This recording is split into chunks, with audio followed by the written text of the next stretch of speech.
Hello everyone, welcome back to MLS Moves. Please make sure you like this video down below and subscribe to the channel if you are new.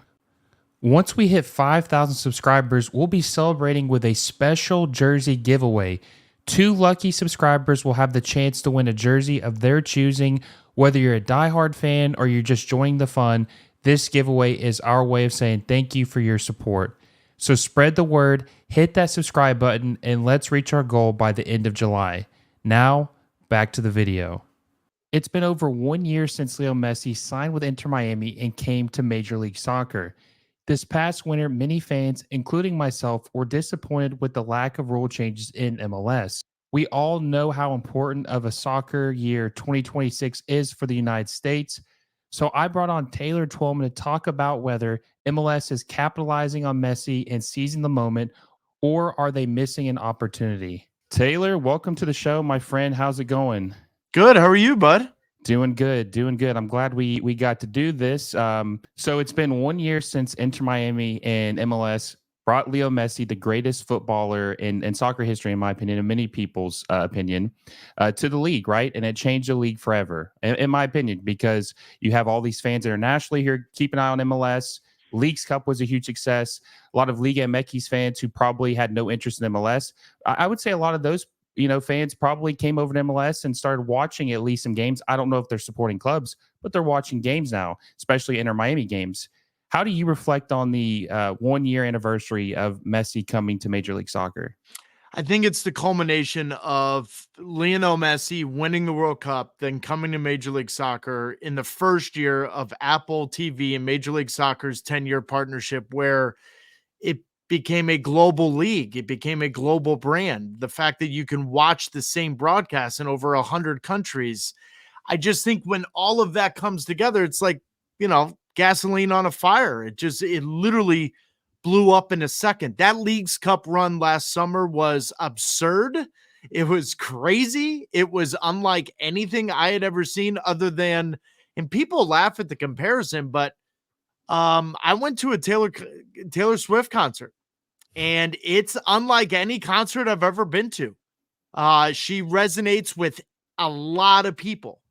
He resonates with a lot of people, and he transcends sports. He transcends the sport of soccer. So it just became this real caravan circus, whatever buzzword you want to use. It was that. But I will tell you right now, I'm not sure if it's without Apple TV. I'm not totally sure it has the same impact, because it wouldn't have been seen in 100 countries. That first goal he scored against Cruz Azul, there was no blackout rules to putting that on social media. People don't understand. When Zlatan scored his goal against LAFC in El Tráfico, that was only seen in North America. That wasn't seen in over 100 countries. You could see Messi's goal every single time you clicked on social media, every game. So, it brought eyeballs to this league that we've never had before, and a lot of them are staying, and they're interested to see what this league turns into with the World Cup coming on its heels. Yeah, and I agree with that 100%. And I think the Apple TV deal has been a huge success because you're taking the biggest brand in the world, and then you take a global star and Leo Messi, put them together, and it seems like there's no way, or the chances of failing are very, very small. But one thing I want to ask you, Taylor, is obviously you just mentioned 2026, the most important year in soccer history for North America, right? And this league, there's going to be eyes on this league in 2026 that have never been on this league before. Do you think they're doing enough to really prepare for that year and investing into the roster rules and everything? They're very complex, obviously, but do you think they're doing enough investment to make sure that these people stay after 2026, when Messi will probably be gone from Inter Miami, and there will be more eyes on this league than we've ever seen? I mean, you're asking me this in June of 2024. And so it's very difficult for me to quantify right now if they're doing enough when we're still talking 2 summers from now, right? In saying that, I think it's a great question. I think it's a real question. I think it's a question that all of us are thinking about, because if you're not thinking about that, and these owners are very practical and smart, and they look 5, 10, 15 years down the road, I think the way the CONCACAF Champions Cup went, I think it's got to motivate the MLS owner to say, hang on a minute, we've got to be better and competing at a higher level against Liga MX sooner. I think that's why you're going to see some of that. But this league, the owners have never just ripped the Band-Aid off and said, let's go. However, I would be stunned if they don't have a plan in hand to announce something before that World Cup in 26. So when said World Cup player is coming here and seeing the stadiums and training and the training facilities and seeing everything, that they don't end up saying, well, let's stay here and play in Major League Soccer. So I don't know if I can answer that right now in 2024, but I can definitely agree with you and say, I'm as curious as anyone. I hope they are, because it's a gift that the 94 World Cup gave the sport. Everyone forgets that. I'm not sure we're talking about the sport if the 94 World Cup didn't come here, but the 2026 World Cup is the one that's going to take this rocket ship to the moon. Yeah, and I agree. And you bring up a good point about the CONCACAF Champions Cup loss to Pachuca, Columbus Crew. Frankly, it wasn't even close. And when you're playing teams in Mexico, obviously they have no restrictions. Now, they don't spend like teams in Europe. They're not spending 20, 30, 40, $50 million on a player, but they can spend $10 million on 6 or 7 different players and build incredible depth. That's what I would love to see MLS do. I'm not even asking to spend 60 or 70 million on one player. I just want to be able to spend, 10 million on 6 different players. You're asking the question that I think a lot of technical directors are asking, general managers, a lot of coaches. It's not necessarily the amount. And I did a real good deep dive into this, and I put it out on social media years ago. And I gave you 4 teams, but didn't name them. And I said, you tell me which one's a Liga MX team and which one's a Major League Soccer team. The reason why I did that is the total sum, the numbers were the same. The difference is they couldn't do it over. Imagine Sporting Kansas City having 20 players making 800 grand. Imagine if they wanted to do that instead. Imagine Toronto that said, well, we don't care how we do it. We're going to spend 50 million how we want. I just think you get some unique ideas. I think you get some real interesting identities. And I think it makes the league a little more interesting. Listen, Pachuca is not Club America. It's not Monterrey. It's not even Chivas, quite frankly, with its brand and whatnot. However, they're very good with their academy. They're very smart and pragmatic with their transfers and foreign players coming in. But they're not spending a ton of money, and they've got an identity, and they just won CONCACAF Champions Cup. So you don't need to be Tigres, Monterrey, Club America. You also don't need to be Toronto, where you're spending 30 million on 3 DPs. I think you can be very unique, and I think this league's ready for it. I know the fans are. Now, the question is to your listener right now, the fan that says, well, wait a minute, what if my team doesn't spend a ton of money? That's not what I'm saying. What I'm saying is the team should have the choice on how to spend its 15 to 20 million and not say it's 3 DPs, it's 3 U22s and whatnot. What if some team just said, you know what? No DPs. We're going to do 18 to 20 players making 750 grand, and we are going to run you into the ground. I'm in. And then you could have the other teams with that. So I think the league's ready for it. And who knows? That may be what comes 2026. I'm just ready for the next step in the next evolution, because this league's at the precipice of really doing something big and actually being a real thorn into the side of Liga MX, and not just in certain situations. I would be saying this. I want to make your listeners understand this. I would be saying this exact same thing if Columbus beat Pachuca. It actually has nothing to do on that game. I've been saying this for a long time, just because I think it makes the league a little bit more unique, and especially with 30 teams in the league now. 100%, man, 100%. And that's why I do acknowledge this league has made improvements, right? We all acknowledge it's a different league, even from 5 years ago, 10 years ago, right? Yes. But I look at just the rules are just so dated. I know they've added TAM. I know they've added U22s, but that's still kind of like hamstringing, like how you spend your money. And I just think about the 2014 MLS All-Star game right after that World Cup. I remember you calling the Bayern Munich and Yep. MLS Yep. All-Star game. And I remember how fired up you were, and everybody's just was on 100% energy, and we were just feeling really good. And I just feel like when you look back a decade ago from that to now, I figured we would have been even further along, even though we have improved. And you brought up a good point about you use Sporting Kansas City as an example to spend their money how they want. I just think about I just don't understand why a transfer fee dictates the if you're a designated player or not, rather than just the salary. Because how many players in this league, Taylor, wouldn't be a DP just based on their salary, but are because of the transfer fee teams paid for them, right? I mean, I did. Well, to your point, look at St. Louis City. They've got 3 designated players on their roster. None of them are DPs. No, If we're being exactly. honest, in the essence of how the term and the methodology of how to acquire, none of that. No, no. Now, on the other hand, I say that and say to St. Louis City, you could have 3 DPs. You could go out and get 3 DPs if you wanted to buy those 3 down. So there is uniqueness to it. I agree with you. I think it's way more complicated than even you and I are aware of. So that's why I think sometimes it needs to be less complicated in building the roster and doing that. I understand why it's 3 U22s. This league wants to be a player in the world market. And so they are telling the owners, we don't want you to go out and buy 7 29-year-old players that have no value to the league. I actually get that. And I understand the business model. And I understand the league sometimes having to help certain ownership groups and certain technical staffs on saying this is how we get to this stage of where Major League Soccer needs to be. But I also am really excited where you can have a few more teams doing things a little bit more unique. And I think it becomes a way more interesting conversation and allows you and I and all of us on the outside looking in to have different conversations, sports talk radio, pillow talk, whatever you want to say. It kind of becomes cooler in a way to analyze and discuss teams that are struggling, but also teams that are successful.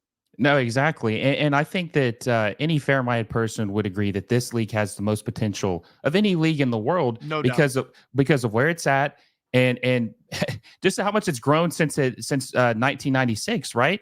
And that's I think the frustration from a lot of fans is they realize that too, and they just want it to reach that end goal quicker than what it's the trajectory right now. But let's play devil's advocate for a minute. There was the difficult time in MLS those first 10 years, right? And so they were trying to figure it out and get through the mud and all that. And we forget that actually happened. I want to talk about that more because that is a feather in the cap of Major League Soccer. That is a feather in the cap for the owners that fought through it and got to that point, right? That's part of what this is. Listen, the NFL wasn't what this is now in the 70s and 80s. So you got to have some growth. You've got to have some growing pains. You got to go through all of that. And they did that. Having said that, the reason why they went through that and now they're being very pragmatic is because they don't want to just go end over end and then all of a sudden be back and say, oh, we miscalculated this. That I understand. What I don't think any of us fully understood is the word I'm looking for. We're talking about Cincinnati, Nashville, Austin, St. Louis. We're talking about markets that San Diego soon. We never thought we would have been there. You know what I mean? Orlando, Atlanta, Charlotte. So Minnesota. you go back, right? But you go back to 2014. If you would have told me then the stadiums that we have in this country and the markets that we have. So now you kind of got to, that's part of the evolution. You kind of got to not forget about the past because it helped get us to where we are, but also say the past was the past because this future is something nobody expected. And that's where I think the fans have really opened my eyes of saying, I miscalculated this. I miscalculated Atlanta 100%. I miscalculated Austin. And look at Columbus. Columbus has had a resurgence. Look at Kansas City. The Kansas City Wizards were playing in front of 5,000 people at Arrowhead. Now, with the Illig and the Patterson family, what they've done, it's amazing. So that's why I think a lot of you fans are correct. And I'm even in that where you're like, yeah, let's go. We're ready to go. Let's go. Yeah, and I think that the fan bases support their clubs. Like I don't think there's any I can't think of many clubs. There might be one or two where they have like struggle to have fan support, right? I think the next step for me is seeing fans come out for teams they don't support and watch their games, kind of like the NFL, right? I'm not a fan of the Kansas City Chiefs. I'm not a Yep. Patrick Mahomes fan, but if they're playing on Monday night, I'm going to watch it because I want to see what happens and it's entertaining. That's what fans are doing when they're watching Inter Miami. They want to see what Messi's doing, and I want to see other names come to league so where casual fans of a club of a sporting Kansas City, like you said, a Minnesota United, Atlanta United, they're going to tune in and watch LAFC when they sign Antoine Griezmann and they have Olivier Giroud up top and they've got Denny Bouang on the left side. That's what I think is going to be a next step, getting more fans to watch teams they don't support. Yeah, I think what you're saying is how do you make it's very similar to baseball, right? How do you make the regional team pay attention to the national team? Pay attention to the 5 to 6 brands. New York Yankees have always brought eyes, Boston Red Sox, LA Dodgers to a certain extent, but you're 100% correct. Now, basketball kind of debunked that, right? When Kevin Durant was in Oklahoma City, LeBron in Cleveland, it's not a big market, small market thing. That's not what this is. I think the moment social media was at the forefront of everyone's lives, it didn't matter what market you were in. They just want to be entertained. They want to see stars play. They want to see the best players play. It didn't need to be in that big market. And I think that's where this league is. I also think, though, the better part of this league, and this goes, Messi's a unicorn. Zlatan is a unicorn. You don't need Frank Lampard. I know that sounds crazy. I'd rather have Miguel Almiron. I'd rather have Thiago Almada. I'd rather have Hani Mukhtar. I want the player that still has a chip on his shoulder to prove something. Lionel Messi still thinks he has to have something to prove, which is why he's a unicorn. He's delirious at how competitive he is and nasty he is on the field, which I absolutely adore and love. But you follow what I'm saying. I want the player coming here versus Liga MX in order to go to the Champions League team or go to the Newcastles of the world and be sold. I love that part of this league. I really do. I don't know if Taylor Twellman needs Antoine Griezmann. I want him. I love it. But you follow what I'm saying. I love the younger player coming here with something to prove, want to blow the doors off of this thing and go. Now, to that point, I recognize Messi's going to bring eyeballs that nobody, Zlatan's going to bring eyeballs. So it actually helps those younger players. I'm not saying you say no to every player at 32, 33, but I also think you want to be smart and very pragmatic on how you do that. No, and I agree with that. And, Miguel Moran obviously was very successful at Atlanta United with him and Joseph Martinez. And that's why people want to see 6 or 7 of those guys. They don't want to see Agreed. 2. They want to see 6 or 7. And I'm ambitious. I do want a good rivalry with Liga MX because they, I think both leagues make each other better. But no doubt. But I'm looking at when we're going to start competing with the South American leagues and the European leagues. Like I'm looking ahead. I want to start competing with those leagues as well. Now, obviously, it's not going to be as obtainable to be better than the Premier League in 2 years, right? But that's what I want to start chasing and try to get to that point. And hopefully, the owners do start investing a little more, which I think I'm optimistic they will eventually. I'm hoping it's sooner than later. But like I said, let me just interrupt you real quick. It's not necessarily investing more. Smarter, right? It's investing. It's just differently. I would use the word differently. I don't think it's more. I look at what these owners are spending on their academies, which, by the way, if you would have told me that in the 2014 MLS All-Star game, that we'd have the academies and players coming through the academy like Sullivan and all these guys, I would have said, no way. What are you talking about? That's not going to happen that quickly. And then we fail to qualify for the World Cup as a country. And then in the blink of an eye in 5 years, those academies and young players, that's all Europe is doing when they come over here. They know it's here. So now Major League Soccer has to have a piece of the pie. I just don't want you and your listeners to say invest more. I don't necessarily know it's more. I just think it's different. I just think it's a different way of spending the money. And naturally, it's going to be more. These owners have already told me it's going to be more. But I just think it's actually, you don't have to go 30-40% more if you just change the rules in order to manipulate it that way. I do think it's at the precipice of really blowing up. I think Apple is going to help them get there. And I think the World Cup and the FIFA Club World Cup and Copa America this summer, there's just a lot of eyeballs on this country and the infrastructure that is here. And I just hope everyone takes advantage of it. Yeah, and I'll say this just to finish it off. I think that as long as they spend more strategically, or kind of like you said, in a different way, like I said earlier about the transfer fees, because the salary is going to be low on some of these players, but it's just a transfer fee that hampers the signing. If they could change some stuff like that, this league would shoot up like a rocket. And I'm going to be fair, right? I'm going to mention one of your big moments that you after we lost to Trinidad, right? Like, I think the 2018 World Cup not qualifying hurt this league. I think COVID hurt this league.